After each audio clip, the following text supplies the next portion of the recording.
kunci lawang suwarga la ilaha illallah ora ono lafadz li. Bismillahirrahmanirrahim. Assalamualaikum warahmatullahi wabarakatuh.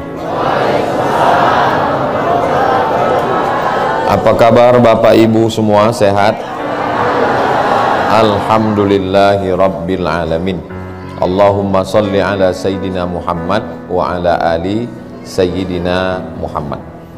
Nanti setelah kembali ke tanah air, lalu kemudian anak, menantu, kawan, sahabat, jiran, tetangga bertanya, macam manalah kemarin Pak di Makkah itu ibadahnya namanya tawaf ya? Ya. Berkeliling Ka'bah? Iya. Kenapa berkeliling? Tak usahlah kau tanya-tanya. Banyak tanya masuk neraka, kata ustaz-ustaz.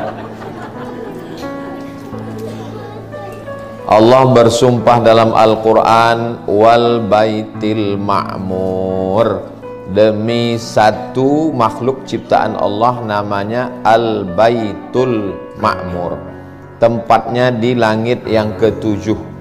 Dalam hadis Sahih Al-Bukhari disebutkan, yadkhuluhu sab'una alfan, 70.000 malaikat bertawaf di sekeliling Al-Baitul Ma'mur, di langit yang ketujuh. Jadi setiap langit itu ada tempat malaikat bertawaf. Tapi yang disebutkan dalam Quran, di langit yang ketujuh yang paling tinggi, berkelilinglah malaikat di situ. Dan malaikat itu tidak berhenti macam kita 7 putaran.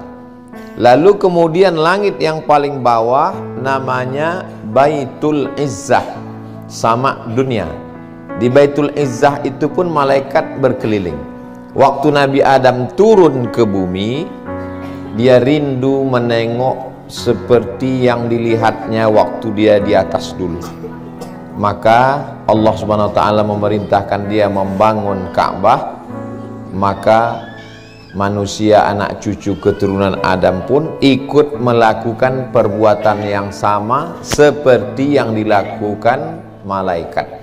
Inilah ibadah kita ini, ibadahnya malaikat. Langit 1, 2, 3, 4, 5, 6, 7. 7 putaran kita itu sama macam putaran 7 level malaikat yang ada di langit 1, langit 2, langit 3. Bedanya kita habis 7 putaran berhenti, sedangkan mereka tak pernah berhenti dan bunyi kalimatnya sama. Subhanallah walhamdulillah wa la ilaha illallah wallahu akbar. Subhanallah walhamdulillah wa la ilaha illallah wallahu akbar. Subhanallah walhamdulillah wa la ilaha illallah wallahu akbar. Kalau ada di antara Bapak Ibu yang batuk, itu normal. Yang ke Makkah ini tak batuk cuma satu, onta. Tapi bukan berarti yang tak batuk itu onta. Mudah-mudahan semuanya sehat insyaallah. Makanya kadang waktu di masjid tuh pas ruku, pas sujud, itu aja yang kita dengarkan.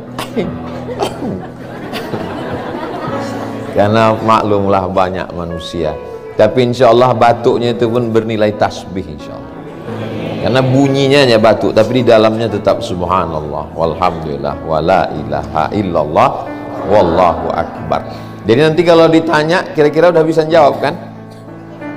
Kenapa lama berkeliling di situ? Udah dijelaskan Ustaz Somad waktu tabligh akbar terakhir itu kemarin. Apa alasannya? Yang terpikir aku, ada tempat celak belum dibeli, ceret lagi, onta cucuku lagi 3, baru dapat 2. Insya Allah. Oh, Ustadz ini macam tak belanja aja. Saya kemarin belanja.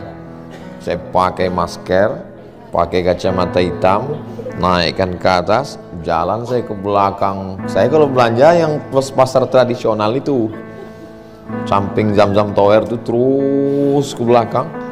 Ada juga yang curiga, Ustadz Somad ya mirip, kata saya.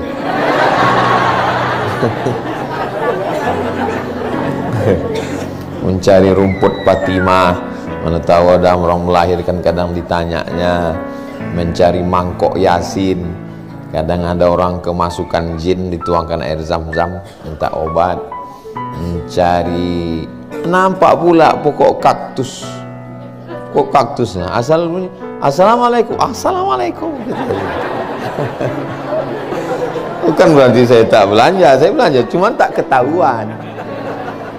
Nah, jadi umroh ini belanjanya ada, ibadahnya ada, semuanya dapat insya Allah. Amin. Jadi tawaf kita itu, yang nanti malam mau tawaf masih bisa tawaf sunat, tapi tak bisa di bawah Pak Ustadz, karena masuk ke bawah mesti pakai kain ihram. Iyalah perempuan bisa, kami yang laki-laki ini ada juga sebagian yang pakai kain ihram. Tapi tawaf di atas pun tetap banyak pahalanya, karena makin lama berkeliling, makin banyak langkah kaki, makin banyak tasbihnya. Kadang kita ini tawaf lama betul terasa, tapi kalau jalan-jalan, nah nanti masih ada kesempatan. Hari apa bertolak Ustadz Iqbal dari kota Makkah? Hari Ahad, Rabu, Kamis, Jumat, Sabtu, Ahad. 5 hari lagi masih bisa melakukan amal seperti amal malaikat.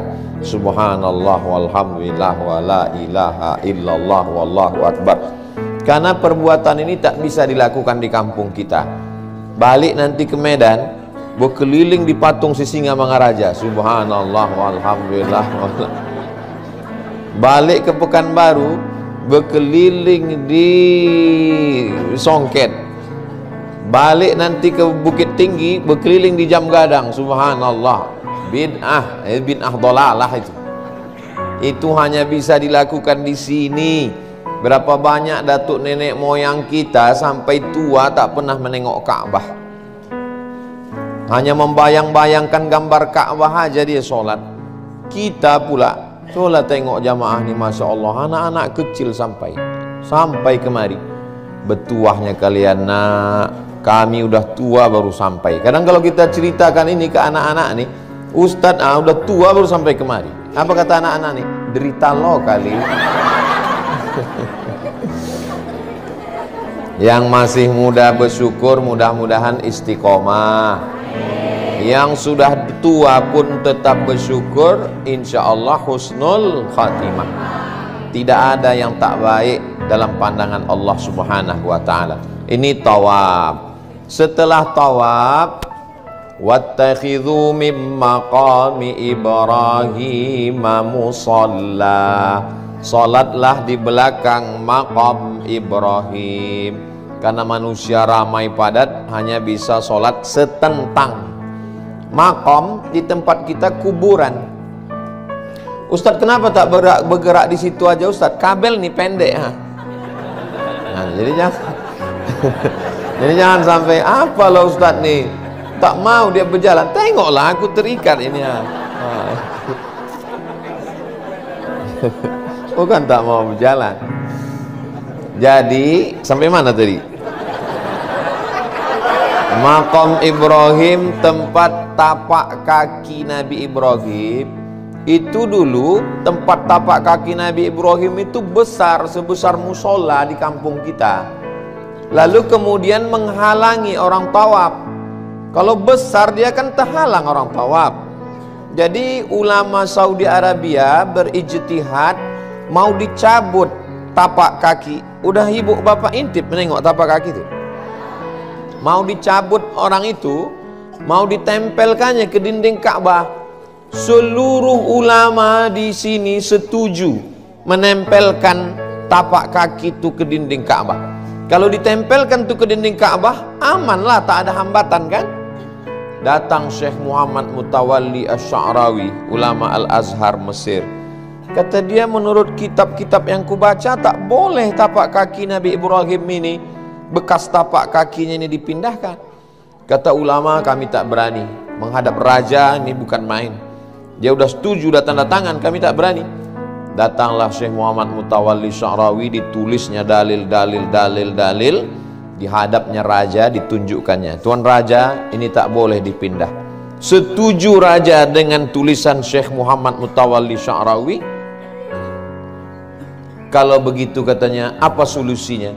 Dibuatkan aja rumah kecil. Itulah dia makam Ibrahim yang sekarang. Malamnya bermimpilah Syekh Muhammad Mutawalli Sya'rawi berjumpa dengan Nabi Ibrahim alaihissalam. Ditulisnya lah buku kecil, judulnya Huna Ra'aitu Sayyidana Ibrahim. Saya beli buku itu ketika di Mesir, ada di rumah. Nanti yang mau saya fotokopikan. Begitulah Allah Subhanahu wa taala mau menjaga ini, akhirnya dia tetap tempatnya di situ. Paling afdal kita sholat sunat di belakang. Kalau tak bisa setentang, dan itu sudah kita laksanakan. Lalu kemudian mana tahu nanti bertanya, kenapa sholat di belakang makam Ibrahim? Nah, ini dalilnya. Apa arti makam Ibrahim itu? Tapak kaki, bekas tegak. Makam artinya tempat tegak. Tegak Nabi Ibrahim di situ, lunak batu itu macam semen yang diinjak. Jauh berjalan banyak ditengok, lama hidup banyak dirasa. Lain tempat macam-macam peristiwa. Saya pernah ke Kalimantan, begitu sampai di satu daerah, disuruh orang tuh menginjak semen basah. Pijak Ustaz Somad, saya pijak lah. Setelah saya pijak, angkat lagi Ustaz, saya angkat. Apa maksudnya Pak? Supaya kami punya kenang-kenangan tapak kaki Ustaz. Ada di Kalimantan. Itu macam-macam. Ada minta tanda tangan. Baru di Kalimantan itulah minta tanda kaki.